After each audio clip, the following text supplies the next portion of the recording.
Hello and welcome to your favorite comic book channel, Cartoonist Kayfabe. My name is Jim Rugg. I'm Ed Piskor.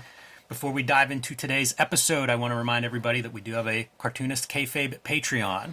At the King Kayfaber level, you are watching us record this and contributing to the conversation. You're also getting access to all of our videos early, which gives you a leg up on the Kayfabe effect. You'll be the first one in line if you're trying to track down the books that we're talking about this episode or any episode. I also want to remind everybody that it is Cartoonist Kayfabe Comic Book Christmas in July time. The last Saturday in July, we ask our audience to pull out some of their doubles, pull out some of their comps, pull out some of their favorite comics, and put them in the little local lending libraries in your neighborhood. Let's try to grow some new readers. This is the second year in a row that we are doing the Cartoonist Kayfabe Comic Book Christmas in July. Had a great result last year. So take pictures of those little lending libraries with comics shining through that front window, share them on social media, and let's try to grow some new readers. All right, Ed, we are going to look today at Amazing Spider-Man number 298 from March 1988. Why is this issue important? Todd McFarlane's first Spider-Man. This brings me back in such a major way. I don't know why I knew that I had the first appearance of Chance comic. I think maybe he had a card in the first Marvel universe or something like that. But like this is the first appearance of Chance. I remember having the first appearance of Puma during the Ron Frenz run of Spider-Man, Silver Sable, another McFarlane, and Rage, the Avengers. And so it felt like at that time the speculator boom was going on and shit. So it's like I better keep these comics good. I had the Venom comic also, but like I liked that one so much that I fucking destroyed the hell out of that thing. But I was picking these up like off the racks as they were coming out, man. And I knew McFarlane from Hulk, but like this, I'm in kindergarten. Like I am able to read at this point, and I knew his name well, man. It's pretty neat to see like that McFarlane webbing right here, front and center. Totally. Right out of the gate. Because some of this stuff you'll see McFarlane isms as we go through here, and the cover really shows some of those, probably because he's inking himself. Exactly. But some of the little stylistic pieces, big eyes already there on our first McFarlane cover here. You see your noodles everywhere. This would come from Michael Golden, who's an important ingredient in the Image Founding Fathers. One of the things that blew my mind whenever I was going through it this week, this is March 1988. Yeah. 2 years later, we get Spider-Man number 1. Like, McFarlane becomes... this was not a great selling book, this issue. Within 2 years, it sells 3 million copies whenever McFarlane's writing and drawing the launch of the new Spider-Man comic. Like, 2 years. I think so much... 2 years. Yeah, I think so much of that success, like, early on, like... One of his big tenets was, let's get him out of this stupid black costume. It's quite possible that if he wasn't there, kind of banging that drum, that maybe that's just Spider-Man's costume, Like, that's what it becomes. But he's like, this is stupid, like, let me draw the fucking real the Spider-Man that I know. And they went that direction, They went that direction really quick, where you get, like, a cameo kind of thing, man. Bob McLeod on inks, and takes a lot of, really polishes up McFarlane in a giant way, takes off a lot of the rough edges, but also, in effect, makes it basic. This perspective stuff, right? That's like Gen 1, 6th grade perspective class kind of shit. But one of the things that struck me with this issue, Jimmy, you could keep going, is really how much is required to draw as a penciler in, old school comics. There is a lot of story going on here. McFarlane still isn't in that place where he's so comfortable in doing his like 3-panel pages and things. So he's squeezing a lot in for sure. Tough to read this book. Yeah, Look not at the fun. word count on a page like this. Yeah, and it reads for shit. But like, you could see these images like this and just assume that Bob McLeod is softening up those faces. Like, sexy chicks is not really something that comes to mind when you think of Todd McFarlane. I was thinking how well drafted this building is. Like the the windows are reasonably evenly spaced and stuff. That feels very considered. Yeah, it's pretty good, and it's a very mild 3-point perspective. Is You can see this building; it's not parallel to this vertical, so you've got your 1 point coming out this way. You can see like the angles here coming out, somewhere over here. Your vanishing point for 2 points, and then if you watch, it tapers. So it's a very mild, like your third point is way down off your drawing table. Are you sure it's not just a little Dutch, a little tilt? Because like I'm 100% positive we could line it up and it would work. Because you can see like how these lines run, like they're tapering. Okay. It's small, but you can see it like on the windows. Like it really reinforces it. It's just wild because that vanishing point is like behind it's the artist. It's outside this wall behind us. I think. Yeah. Like how do you do that? Yeah, it's a good question. I don't know. And could it be faked? It could. It could. You figure out your middle, and then you just kind of roll a little bit either side. It's so well constructed. And It doesn't look off at all. McLeod has to kind of manage, and maybe you turn your page this way just to do those parallel lines, to get it on your drawing table. Yeah. But I like that because I would always learn 3-point perspective as pretty severe. Right. Like those points were somewhere that you could find them on your drawing table, which means it was very much like it was ending a couple inches below the page or the panel. Yeah. In this case, just subtle. Works out all right. But what a dull page. And we're going to look at another book this week of Rob Liefeld, 1988, so very early on. And I always think what you see are like middle shot, middle shot, middle shot. A lot of the same. Yeah. Mark of early work. You know what the difference is, too, though, is presumably this is Marvel Method, and the DC stuff is from Script. So McFarlane has to... I want to know what the script looks like, because it looks like he wouldn't choose to do any of this. Mm-hmm. That this would all be Michelini notes in the setup and shit. Once again, that face, that's like a Bob Daub Church of the Subgenius clip art kind of, that's McLeod. I just picked up a copy of Church of the Subgenius this week. Nice, man. Are you ordained yet? Not yet. This video is brought to you by the Cartoonist Kayfabe Patreon. 3 levels of access to our videos early, and at the King Kayfaber level, you actually get access to all of our videos early and the recording session. So you'll be the first in line to beat the Kayfabe effect. When you see a book that you want to add to your collection, you'll get it before the Kayfabe effect sends it through the roof or makes it hard to find. These videos are also brought to you by the books that we make. You see our bibliography in front of you. We've got some new books on their way or recent additions to our publications. So Street Angel, Princess of Poverty will be out later this year from Image Comics. This collects all my Street Angel comics that are not in Street Angel Deadliest Girl Alive, which is also available from Image. You can see Hulk Grand Design and the Plain Janes as well. And my latest comic, True Crime Funny, is available directly from my website or on my Patreon. Ed's got some big books coming out later this year, starting with the Hip Hop Family Tree Omnibus. Notice that beautiful gold foil cover. This is going to collect all of the Hip Hop Family Tree comics as well as 140 extra pages and will be out this fall in time for the holiday season. But it has been sent to print, so you're going to want to reserve your copy ASAP to make sure that you get one this holiday season for you or the hip-hop fan in your life. X-Men Grand Design is being collected, all 3 of the X-Men Grand Design volumes in one easy-to-read copy. So pick that one up. Again, pre-order it now. It'll be ready for Christmas this year.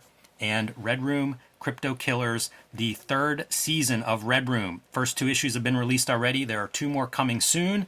And there are 2 trade paperbacks collecting the first 2 volumes. These are all self-contained, so whatever Red Room you find, that's the perfect place to start reading. And now back to our video. Hey, speaking of weird perspectives, look at how bizarre this stuff is. And it's, I think, because basically this bottom line is your baseline, even though you're up in the air. Right. It's very odd. Strange. Which you would attribute more, that's McFarlane. That other one was so well done that you just don't know. This one, in the future, McFarlane's going to master this because you're going to see Spider-Man in all kinds of wild orientations across the panel. But in this one, it's almost ground level, and he's just coming at you straight ahead. Very odd. It adds speed, though, for some reason. There's a speed component to that. And then you flip right to the next page, and we get one of those bizarre point of views. Yeah. So that, to me, becomes a hallmark of McFarlane's Spider-Man. But you only see glimpses of the little Spider-Man-esque elements. How about this for a little bit of an Eisnerian... That's the octopus. Yeah. This is so funny. he's so ham-fisted, he's going to think he's going to get his old lady wet with that. It's a very believable apartment, though. It Almost is. the card table folded up, folding chairs next to it. Just moving in. That's funny. Every female face is redone. Like, this feels McFarlane-ish. Like, he'll do those kind of big eyes and stuff. But every face becomes a Bob McCloud female face. You see the little bits of the early McFarlane faces in all the guys. Chance, what a peckerwood. I was going to say, when you were talking about having his first appearance, is there a second appearance of this guy? He had some extra life. I forget why I knew him so much. Here's our piece right here, man. We got it's a double blast of Otomo. So everything we said about, you know what, dude? I bet you I bet you if you look hard enough in Akira, that Daily Bugle, all that shit, it might come from Otomo. But there's no way Todd McFarlane is going to be doing a polygonal building architecture with offices and things in there. So this comes from Otomo for sure. And this definitely is one of those pieces. Hold that up side by side. Yeah. Comes from Volume 1 of Akira. Yeah, and you can see your counterpoints too. Like these chair. figures are even, same guy, same pose.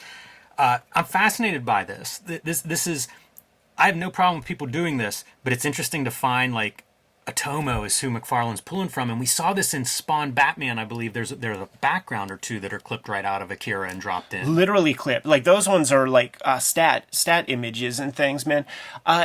We saw all this shit that Todd has to draw already in his 20s. So like you have to sometimes cut corners to just have a life, to live and make these comics. Like this is not, artists can cheat now. Like with Marvel and DC, they're not doing runs. Who does a run anymore? And I'm talking a real run. I'm not talking a 6-issue arc or something. That might be the max that you get. These dudes are on the hook for a year and are expected to make a monthly deadline. So you do some sampling. That's what they call it in hip hop, man. You sample some gimmicks. You see where it falls apart when he tries, because there's no perspective back here. So he puts a wall, and it abuses all of the perspective that Otomo put together, because the wall would be like, the line would be here probably or something, or like maybe like right there, but it pushes it real far out.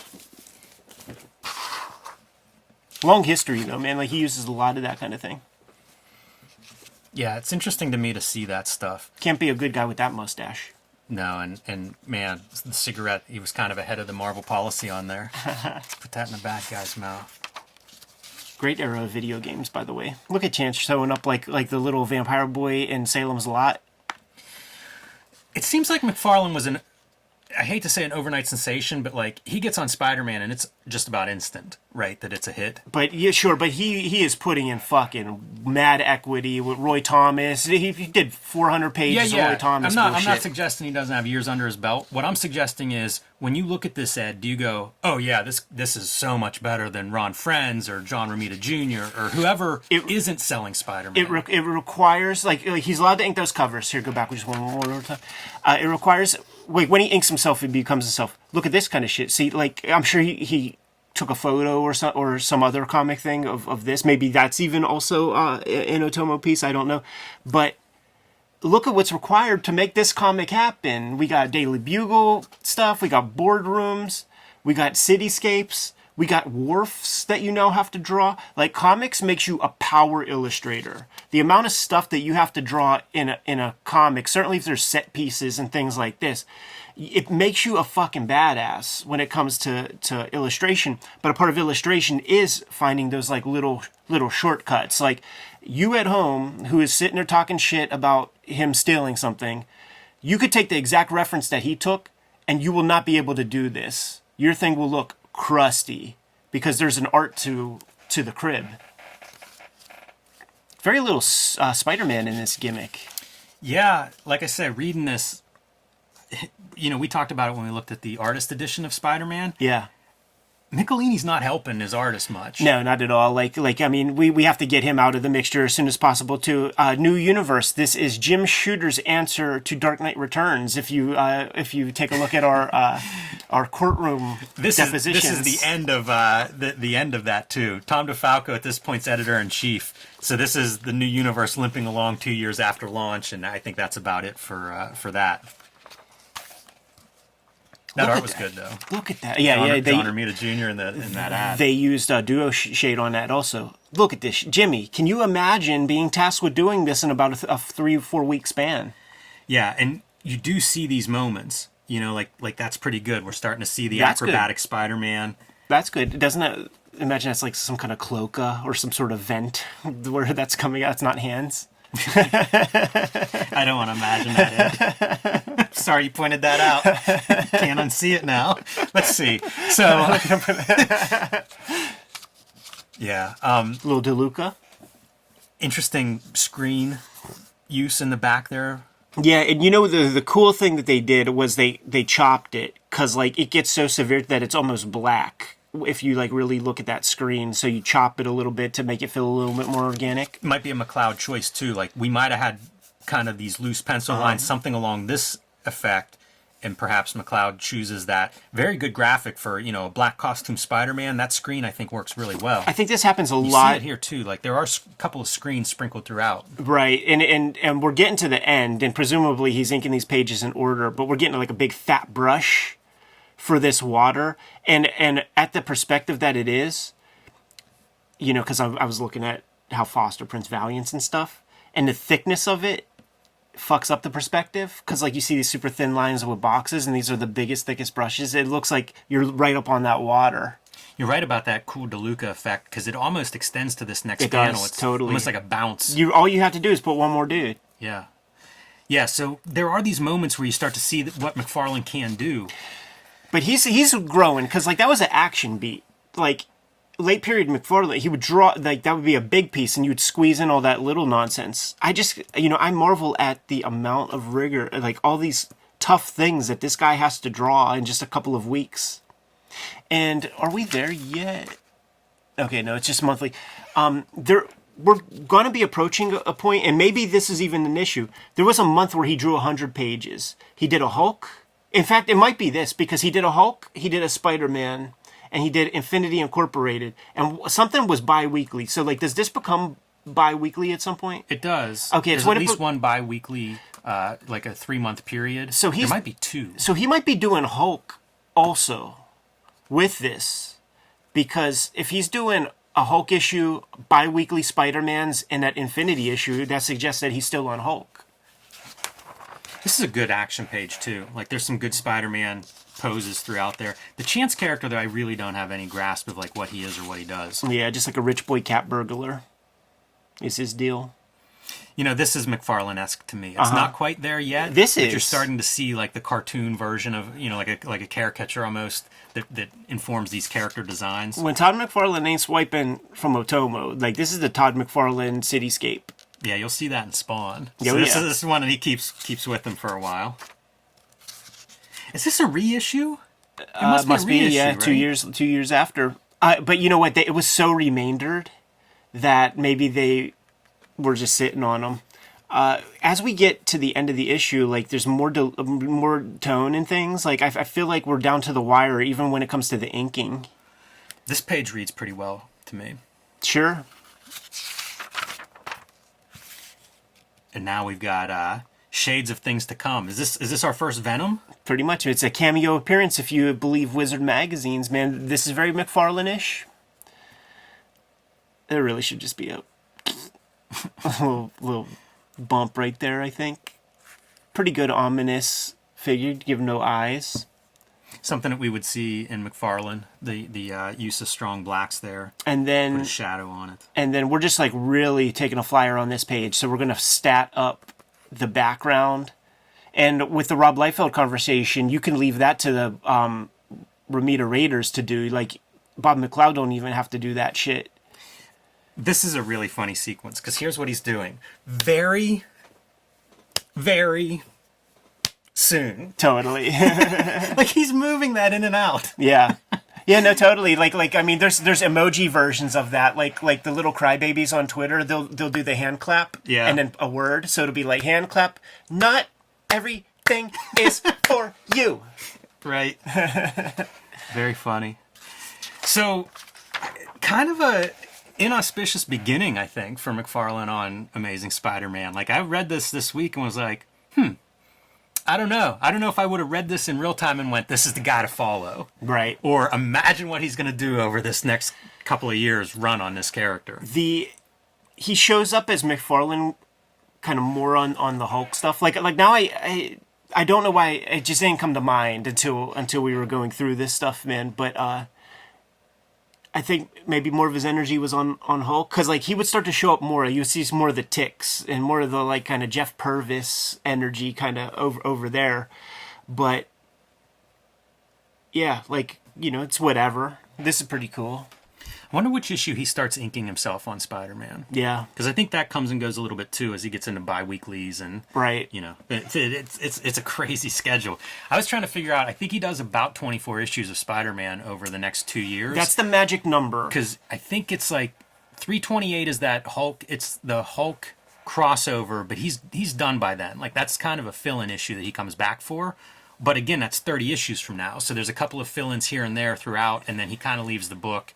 Does one last issue with that Hulk crossover, and now it's Spider-Man time. That is the magic number when it comes to the big runs. This is a conversation that Fife and I have had a bunch of times where you point out the big great runs, and it doesn't matter. Like, I don't care about your inertia of doing a 100-issue arc or something like that. There's like 2-year windows. You know that there's 2-year window of Frank Miller, like Daredevil. It's all. And of like him writing, drawing, doing that stuff, man. There's the 2-year window here. There's 2 years basically of like Rob Liefeld with New Mutants into X-Force, Jim Lee with X-Men. It's like 24 issues is the magic number when it comes to this era. Is that I was gonna say, is that a modern thing? Because I think of like Byrne doing Fantastic Four. There aren't that many big runs. No, like that's what I'm saying, man. That's what the keyboard clackers are going to be saying. Oh, but there was a run of 50 issues. I'm not talking about that. I'm talking about the best of that. You shoot your wad after 24, and then it becomes average. It becomes a mechanism. It becomes just keep this train rolling. The probably one of the people that would sort of go against it would be Coral Barks, who kind of kept the Ducks kind of fresh and interesting, but who wasn't bound by this kind of superhero nonsense. He could do so much other stuff and explore other ideas just using those characters as MacGuffins. But in superhero comics, out of that 100 issues of Fantastic Four, there's a 24 issue run in the middle. That's the good stuff. It's not the first bit and it's not the last bit. And that Fantastic Four is the Kirby run you're referring to. Exactly, yeah.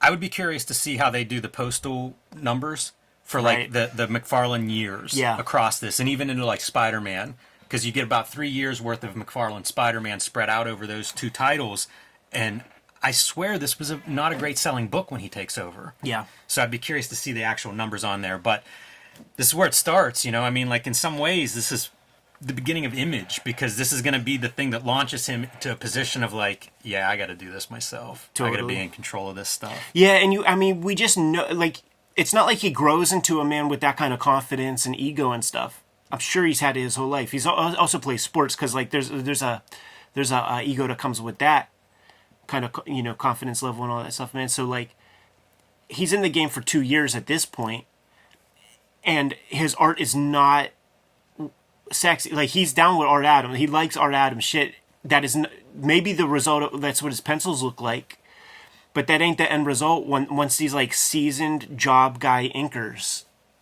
who probably are tasked with toning it down. You know, maybe Tom DeFalco was saying to Bob McLeod, you need to make this look more like the Ron Friends shit that just came, so that kids don't get confused, or whatever kind of ill-conceived logics, you know, existed at that time. I wonder if Romita Sr. talked to McFarlane at all. Because, I mean, Spider-Man's kind of the Romita character, right? And he's art director there. Be curious if we talk to McFarlane again if he's got any stories along those lines. There's that one issue with the Taskmaster where I think the final splash is Taskmaster with like tombstones, and all the tombstones, it's like Friends, Romita, Ditko, it's all those names, man. Andrew, and that's fucking McFarlane saying you're all dead. Dead. It's Robert De Niro, Al Capone, and fucking Untouchables. I want him dead, dead, like that type of shit, man. Good to go? Yes. Kayfabers, like, follow, subscribe to the YouTube channel, hit the bell so that we can notify you when new vids are available. Cartoonist Kayfabe comic book Christmas in July is coming. It's the last Saturday in July. Jimmy, myself, and over 1,000 other Cartoonist Kayfabers participated in the event last year. What we're doing is taking our doubles, taking extra comics, spending a couple dollars in the dollar bins, getting a bunch of good stuff. We're taking it around the neighborhood and putting these comics into the free little lending libraries that adorn our streets in an effort to increase comic awareness. People are going to stop by those little free little lending libraries. You're going to see a cool comic face out, and they're going to be intrigued enough to pick it up. Percentage of those people are going to become comic book readers, man. We became comic readers kind of by accident. We got to create a situation where people happen upon comics. It's the way we choose. We are also supported by the patrons at our Patreon. Go to our Patreon, become a King Kayfaber. What that gets you? All our videos well ahead of time. So that mitigates the kayfabe effect. And the King Kayfabers are hanging out with us in the chat room right now while we're recording these videos live. The videos are brought to you by the books that we make. Jimmy, tell the people what you have.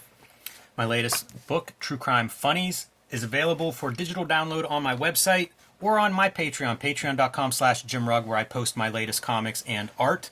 My next book will be coming out from Image. That is Street Angel Princess of Poverty, will be out later this year, collecting all of my Street Angel comics that are not in Street Angel Deadliest Girl Alive.